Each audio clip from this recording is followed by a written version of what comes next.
Good day. We are moving through the book of Daniel, Daniel chapter 3. You know this chapter.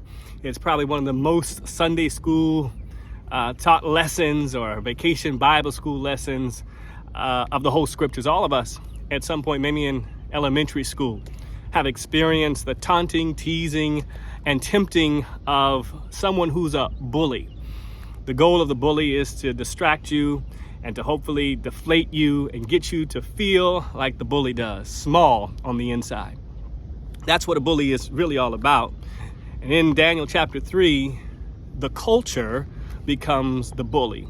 It's really all of those around, from the king to the other co-laborers for the king to the other employees of the king, all make effort to bully the three Hebrew brothers, Shadrach, Meshach, and Abednego.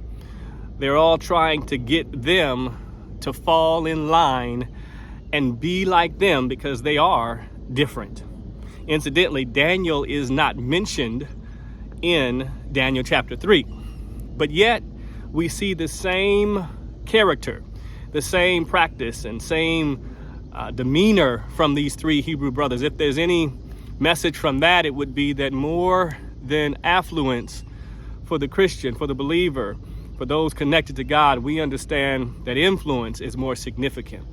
That living a life where we influence others is even more value than having affluence, because affluence has limitations. So, Daniel chapter 3, Daniel, not mentioned, the three Hebrew brothers are, and there's a golden image, a statue that is put up by Nebuchadnezzar.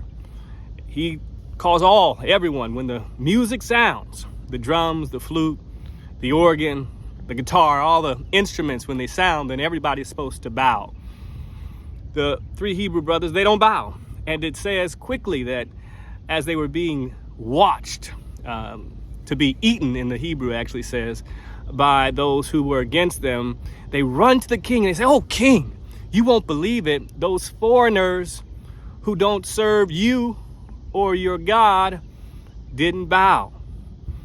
And in response, the king Nebuchadnezzar calls the three Hebrew brothers forward. And they wisely respond by saying, "We understand that this is a big deal. We don't mean to disrespect you, but we need to let you know there's no way on earth that we're going to bow to your God, because our God is more than able to deliver us. But if he doesn't, we're still not going to bow to your God." Culture here, those all around, those in leadership, those at every level, are trying to pressure or bully these three Hebrew brothers into being just like everyone else. And in response, they refuse. Do you realize, in the culture you live, in the culture I live, in the world we live, at every level, the world is trying to pressure us to agree with everything that's happening, whether it's sexuality, whether it's life, whether it's politics, whether it's wealth, whether it's everything. The culture is trying to get us to agree, even if it's just by silence. Shh, don't say anything, because that could be offensive. Nope, agree, laugh with everyone else. It's okay to be just like them. That's what the culture is trying to do. And we have to decide that when given the opportunity, that we will be unashamedly Christian. That's one of the phrases that United Church of Christ by Jeremiah Wright, pastored by Jeremiah Wright some years ago, used. Remember when Pastor Jeremiah Wright was still pastoring and President Barack Obama was leading? They attacked him. They found a small clip from a long sermon and used it to make him look like a crazy man. That's what culture does. It's a bully. What we learn from this text is, in the face of culture, we have to speak up. We have to be bold. We cannot be silenced. This will offend others. People will run to King Nebuchadnezzar and say all manners of ill against us, but we are still reminded that we are not ashamed of the gospel. That's not just the story of Jesus Christ, but that's the whole message of our faith. That's even the joy of the Lord that we're supposed to live with and live out, the light we're supposed to shine. So here's the message. I will not be ashamed. I will not let the culture, you have to say this, I will not let the culture make me compromise. Instead, I'll be consecrated. If you're Pentecostal, you'll say, instead I'll be holy. If you're Baptist, you might say, instead I'll be sanctified. We will consecrate ourselves in the face of the culture, refusing to be like everyone else. Because at the end of the day, this is what God requires and calls of us. Okay, I was in middle school actually, at John Cabrillo Middle School. And for some reason, there was this dude who just wanted to fight me, man. He was gonna beat me up. I remember towards the end of the day, it was around 2 o'clock. I remember watching the clock on the wall as it sort of ticked and then bounced back and ticked and bounced back. I watched the time tick down. I really hadn't done anything wrong, but I guess I was different. I was a little different. I mean, I don't know why he chose to fight me, but he wanted to fight me.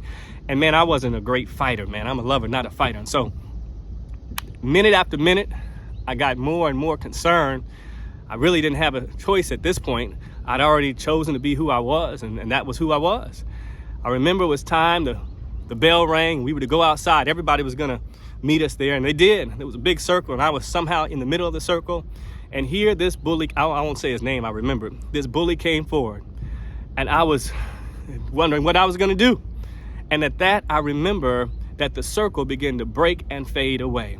Next to John Cabrillo was Sam Brannon. It's there in Sacramento to this day, Sam Brannon. I was at John Cabrillo Middle School, but my older brother was at the high school next door. Somehow he found out that I was gonna be in a fight, and he showed up. All he had to do was show up. Once he showed up, there was no fight.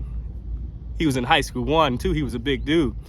Even to this day, he's bigger than me. But the point is this, that no matter what happens in this culture, when it tries to bully us, intimidate us, make us shrink back, fall back, be afraid, we have this promise that not our elder brother in one sense, but God will stand with us.